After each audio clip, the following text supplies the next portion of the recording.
Halo guys, kembali bersama saya Dr. Royman.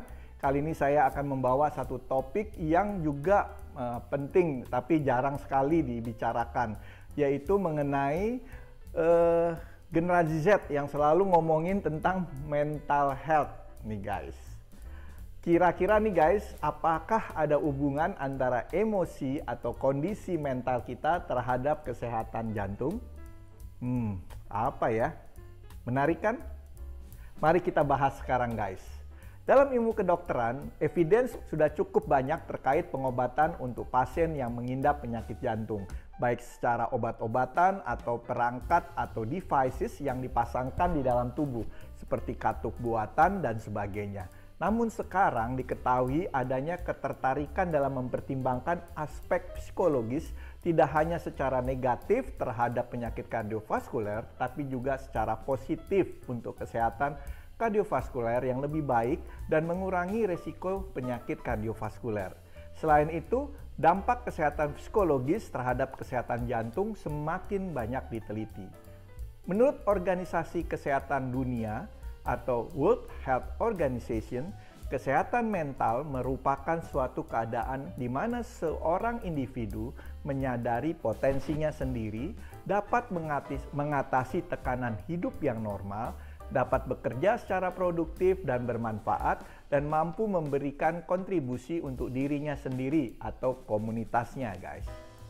Pikiran, hati, dan tubuh saling berhubungan dan saling bergantung. Faktor kondisi dan keadaan penyakit, baik fisik maupun psikis, yang mempengaruhi satu dari tiga komponen tersebut dapat mempengaruhi dua komponen lainnya. Sudah diketahui bahwa faktor dan kondisi tubuh sistemik termasuk diabetes, hipertensi, dan hiperlipidemia atau kolesterol tinggi dapat berdampak buruk pada jantung dan sistem kardiovaskuler yang lebih luas. Perkembangan kardiovaskuler disease seperti infark miokard, gagal jantung, stroke, atau kebutuhan untuk menjalani revaskularisasi koroner atau pemasangan ring, cincin, atau bypass juga dapat menyebabkan perkembangan kesehatan psikologis yang negatif. Meskipun Takotsubo-cardium myopathy yang pernah saya bahas di konten saya sebelumnya, yang diinduksi stres, adalah contoh paling jelas tentang bagaimana keadaan psikologis dapat berdampak buruk dan langsung mempengaruhi jantung. Kumpulan data ilmiah yang berkembang menunjukkan hubungan jangka panjang yang lebih luas, juga di mana kesehatan psikologis seseorang dapat secara positif atau negatif mempengaruhi kesehatan kardiovaskuler dari waktu ke waktu. Hubungan antara hati, perasaan hati, maksudnya keadaan hati, tubuh, dan pikiran, ini bisa disebut mind-heart-body connection. Ada beberapa emosi yang teman-teman pasti ketahui, yaitu amarah, benci, juga pesimisme, dan depresi. Nah, hal-hal tersebut kita sebut sebagai faktor psikologis negatif, guys. Selain daripada kesehatan psikologis negatif, ada juga kesehatan psikologis yang positif, yang memiliki banyak segi dan dapat dicirikan oleh rasa optimisme, tujuan, rasa syukur, ketahanan, pengaruh positif, dan kebahagiaan nih guys. Pertama kita bahas mengenai stres.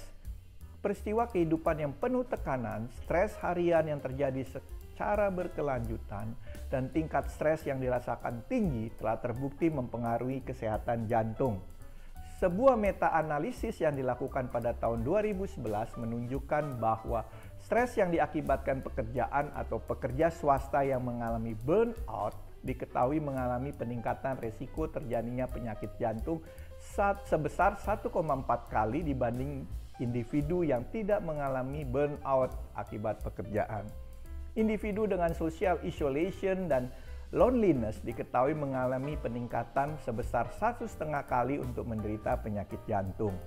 Penganiayaan masa kanak-kanak, isolasi sosial, dan kerugian sosial ekonomi telah dikaitkan juga dengan tingkat peradangan dan faktor risiko metabolik yang lebih tinggi. Waduh, serem nggak guys? Lalu bagaimana dengan amarah dan benci? Rasa marah yang dirasakan terus-menerus dapat memberikan efek seperti adanya perubahan tekanan darah dan laju nadi. Amarah juga meningkatkan meningkatkan kemungkinan terjadinya penyakit-penyakit seperti stroke dan serangan jantung. Sebuah meta-analisis menunjukkan bahwa seseorang yang marah mengalami peningkatan reaktivitas kardiovaskuler yang dibuktikan dengan peningkatan detak jantung, meningkatkan tekanan darah sistolik dan diastolik. Kemarahan juga dapat secara akut meningkatkan resiko terjadinya penyakit jantung yang lebih tinggi, termasuk infak miokard, serangan jantung, sindrom koroner akut, stroke, dan aritmi ventrikel. Kemarahan yang berkepanjangan juga dikaitkan dengan peningkatan resiko cardiovascular disease. Dalam meta-analisis yang terdiri dari 25 penelitian, kemarahan dikaitkan dengan peningkatan resiko terjadinya congestive heart disease atau pembengkakan jantung atau gagal jantung yang diperkirakan sebesar 1,19 kali daripada populasi yang sehat. Yang ketiga, ada rasa khawatir atau anxiety, kecemasan. Rasa khawatir ini bisa jadi hal yang kita temui sehari-hari. American Psychological Association mendefinisikan kekhawatiran sebagai sebuah emosi yang ditandai dengan perasaan tegang dan pikiran khawatir yang disertai dengan adanya peningkatan tekanan darah. Terdapat beberapa evidence atau bukti yang menunjukkan bahwa kecemasan merupakan faktor resiko hipertensi, adipositas berlebih, dan merokok yang dapat mempercepat arteriosklerosis. Sebuah meta-analisis yang meneliti hubungan kecemasan dan penyakit kardiovaskuler dengan studi yang terbesar pada tahun 2016 dengan total sampel penelitian sebanyak 2.017.276 peserta dari 46 kohor, kecemasan dikaitkan dengan peningkatan risiko kematian sebesar 1,41 kali lipat. Peningkatan risiko congestive heart disease sebesar 1,41 dan stroke sebesar 1,71 dan gagal jantung sebesar 1,35 kali lipat daripada orang yang tidak mengalami stres. Bukti ini sangat valid guys, sangat penting bahwa pengaruh stres itu juga sangat mempengaruhi kesehatan jantung kita. Nah, berikut ada juga dengan perasaan pesimisme ya. Sebenarnya apa sih pesimisme, guys? Pesimisme itu merupakan sebuah kecenderungan seseorang untuk berekspektasi terjadinya suatu hasil yang buruk atau cara seseorang menjelaskan suatu kejadian dengan cara yang negatif. Ini memiliki kaitan dengan adanya rasa bahwa tidak ada harapan. Berdasarkan sebuah penelitian perspektif selama 11 tahun dari Finlandia, pesimisme merupakan prediktor kematian pada pasien dengan congestive heart disease dengan resiko sebesar 2 kali lipat dibandingkan populasi yang sehat. Terakhir yaitu depresi. Dari keseluruhan populasi, seseorang akan mengalami gangguan depresi sebesar 20,6% selama masa hidupnya. Wow, besar juga guys. Depresi lebih sering terjadi pada wanita, remaja, dan orang-orang dengan penghasilan yang rendah.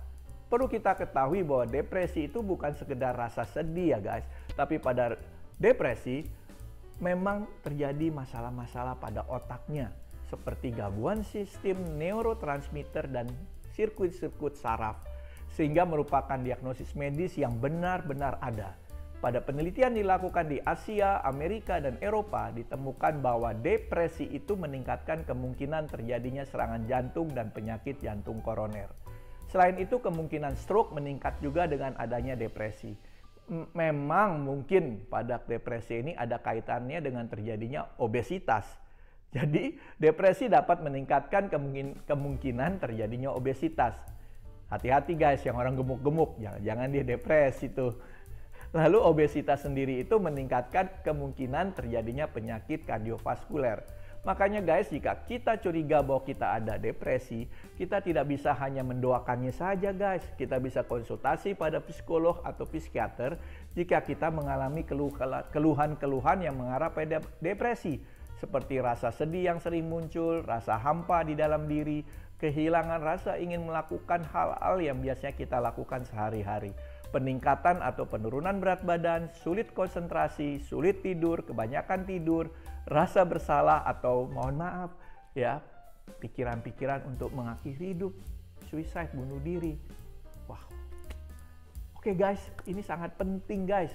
Ternyata mind, pikiran, ya, perasaan, ya, dan mood itu sangat penting untuk kesehatan. Bagi teman-teman, saya anjurkan be happy dan hindari stres. Salam sehat dari Dr. Royman.